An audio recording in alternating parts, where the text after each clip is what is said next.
പാലക്കാട് എത്തിക്കഴിഞ്ഞാൽ ഈ സ്ഥലത്ത് കയറാൻ പോയി കഴിഞ്ഞാൽ നമ്മളെ നാടിന് മോശമാണ്. നമ്മുടെ നാട് കിട്ടൂല. അതെ, ഞങ്ങൾ നാടൻ കിടത്തൂല. ഷാപ്പ് പോയിട്ട് തരാം. അതെ, യാതൊരു പ്ലാനും ഇല്ല. ഞങ്ങൾ നേരെ പാലക്കാട് തിരിച്ചിട്ടാണ് പോണ വഴിക്ക് ഞങ്ങൾ തീരുമാനിച്ച് നേരെ കൊല്ലങ്കോട്ടേക്ക് പോകാമെന്ന്. അവിടെ കുറേ മൂവി ലൊക്കേഷൻ ആയിട്ടുള്ള സ്ഥലം കൂടിയാണ്. പിന്നെ ഇവിടെ വെച്ചിട്ട് കുറേ സിനിമകളും ഷൂട്ട് ചെയ്തിട്ടാ. മോഹൻലാലിൻ്റെ ഒടിയൻ, അതുപോലെ തന്നെ ഞങ്ങൾ പോകുന്നതിന് 2 ദിവസം മുമ്പേ ഇവിടെ വെച്ചിട്ട് ഒരു തെലുങ്ക് സിനിമേൻ്റെ ഷൂട്ടിംഗ് കൂടി ഉണ്ടായിരുന്നു. അതിൻ്റെ സെറ്റാണ് ഈ കാണുന്നത്. പിന്നെ ഇവിടെ ഈ കെട്ടി തൂക്കിയതൊക്കെ ഓരോ കാര്യസാധനത്തിന് വേണ്ടി വിശ്വാസികൾ കെട്ടി തൂക്കിയതാട്ടാ. ഇവിടെ വെച്ച് മൃഗബലി കൊടുത്തിട്ട് നമ്മളെന്തെങ്കിലും ആഗ്രഹിച്ചു കഴിഞ്ഞാൽ അത് നേടാൻ പറ്റുമെന്നാണ് ഇവിടെ ഉള്ളവർ വിശ്വസിച്ച് പോകുന്നത്.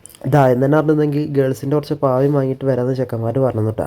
പിന്നെ സൂര്യൻ്റെ സിനിമയിൽ കൂടെ നമ്മൾ കണ്ട കറുപ്പാട്ട് അവിടുത്തെ പ്രതിഷ്ഠ. ഇങ്ങോട്ട് വരുന്നവർ ശ്രദ്ധിക്കുക, 6 മണിക്ക് മുമ്പ് ഇവിടെ വരിക. 6 മണി കഴിഞ്ഞാൽ അവിടെ ആരും ഉണ്ടാവില്ല. ഫോറസ്റ്റ് ഏരിയ ആയതുകൊണ്ട് തന്നെ ഇവിടെയൊക്കെ കാട്ടാൻ ഇറങ്ങുന്ന സ്ഥലം കൂടിയാണ് കേട്ടോ. നാടിന് നാണം കെടുത്തില്ലെന്ന് പറഞ്ഞുകൊണ്ടുള്ള ആ സ്ഥലത്ത് പോയാട്ടാ. പക്ഷേ അവിടെ നമ്മൾ ഉദ്ദേശിച്ച സാധനം ചെയ്യുന്നു. നമ്മൾ പോർക്കർച്ചിയും അതുപോലെ തന്നെ പൊറാട്ടയും കിട്ടുമെന്ന് അറിയാൻ വേണ്ടി പോയേക്കുന്നു. അവിടെ നമ്മൾ നേരെ പോയത് വേറെ മൂവി ലൊക്കേഷൻ കേട്ടാ. നമ്മൾ അവിടെ പോയപ്പോൾ ഒരു ജാർഖണ്ഡ് എന്നുള്ള ടീമാണ് തോന്നുന്നുണ്ട് റീൽസ് ഒക്കെ ഷൂട്ട് ചെയ്തുകൊണ്ടിരിക്കുകയാണ്. പാട്ട് കേട്ടിട്ട് ജാർഖണ്ഡ് എന്ന ടീമാണ് തോന്നുന്നത്. കാരണം ഞങ്ങൾ വിയമ്പാൻഡ് കൊട്ടാൻ വേണ്ടിയിട്ട് ഫ്ലൈറ്റിന് കയറിയിട്ട് ജാർഖണ്ഡ് പോയിട്ട് ഒരാഴ്ച ഈ പാട്ട് കേട്ട് അവിടെ ചടച്ചതാട്ടോ.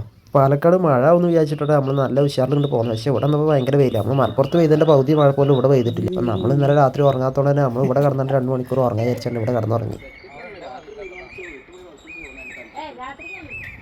അവിടെ നമ്മൾ നേരെ പോയത് ചെല്ലഞ്ചാട്ടൻ്റെ ചായ പീടിയേക്കാട്ടാ. അവിടെ പോയിട്ട് നമ്മളൊരു ചായയും പരിപ്പോടെയും കൂടി കുടിച്ച്. ആക്ടേഴ്സൊക്കെ കുറേ വന്നാണ് ചായ കുടിക്കുന്ന വീഡിയോട്ടത്. നമ്മൾ ജയസൂര്യൊക്കെ വന്നിട്ട് ഇവിടെ വന്നിട്ട് ഫോട്ടോ എടുത്ത് ചായ കുടിച്ച് പോയിട്ടുണ്ട്. അതുപോലെ തന്നെ വേറെ കുറേ ആക്ടേഴ്സൊക്കെ വന്നിട്ടുണ്ട് ഇവിടെ. അപ്പം നമ്മൾ ചെങ്ങായി അവിടുന്ന് തേനുണ്ട്, കാട്ടുതേനുണ്ട് പറഞ്ഞിട്ട് വിടാതെ പിടിക്കുന്നുണ്ട്. ആൾ 600 രൂപയ്ക്ക് തേൻ തരാന്നിട്ട് വെള്ളത്തിലൊക്കെ കലക്കി കാണിച്ചിട്ടുണ്ട്. കലങ്ങൂല, ഫ്രഷ് തേനാണ്, കാട്ടുതേനാണെന്നൊക്കെ പറഞ്ഞിട്ട് 600 രൂപ പറഞ്ഞു കൊടുത്ത് നമ്മൾ 300 രൂപ കൊടുത്തിട്ട് ഒരു തേൻ വന്നിട്ട് വാങ്ങി. അവിടെ നമ്മൾ ഇറങ്ങി നേരെ പോയി താമരപ്പാടത്ത് കേട്ടാ. പക്ഷെ അവിടെ താമര കണ്ടില്ല. മറ്റേ സിനിമയിൽ പറഞ്ഞാൽ ജ്യോതിയും കണ്ടില്ല, തീയും കണ്ടില്ല, ഒരു മണ്ണേക്കാട്ടിയും കണ്ടില്ല എന്നുള്ള സ്ഥിതിയായി. ഫാമിലി ആയിട്ട് അതേമാതിരി കപ്പിൾസൊക്കെ ആയിട്ട് വരികയാണെങ്കിൽ സംസാരിക്കാൻ പറ്റിയ കുറച്ച് സ്ഥലമൊക്കെ ഉണ്ട് അവിടെ. കുറേ നേരം സംസാരിച്ചൊക്കെ നിൽക്കാം. ഞാൻ വന്ന് 2 വടലിൻ്റെ കൂടെ വേണ്ടിയിട്ട് മുഖത്ത് നോക്കിയാണ് ഞാൻ പറയാനേ ഇതണ്ടില്ലേ ഒന്ന് കുരിശി കിടന്ന് ആടുന്ന കടല. അവിടെ ഞങ്ങൾ നേരെ സീതാർകുണ്ട് വെള്ളച്ചാട്ടം കാണാൻ പോയിട്ടാ. വെള്ളം കുറവായതുകൊണ്ട് തന്നെ മഴ ഇല്ലാത്തതുകൊണ്ട് തന്നെ വെള്ളം തീരില്ല. ഫാമിലി ആയിട്ട് കുട്ടികളായിട്ടൊക്കെ വരികയാണെങ്കിൽ കളിക്കാനൊക്കെ ഇപ്പോൾ നല്ല സുഖമായിരിക്കും. കാരണം വെള്ളം തീരെ കുറവാണ്.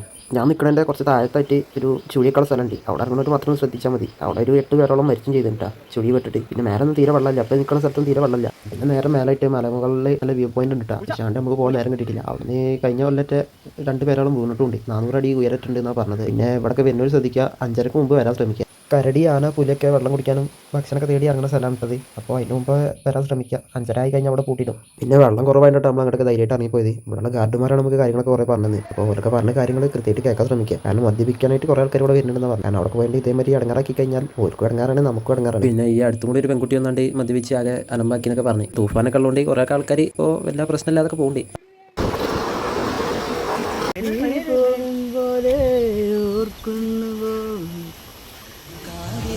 ഞാൻ കണ്ടീല തിരുതാളി വെച്ചതും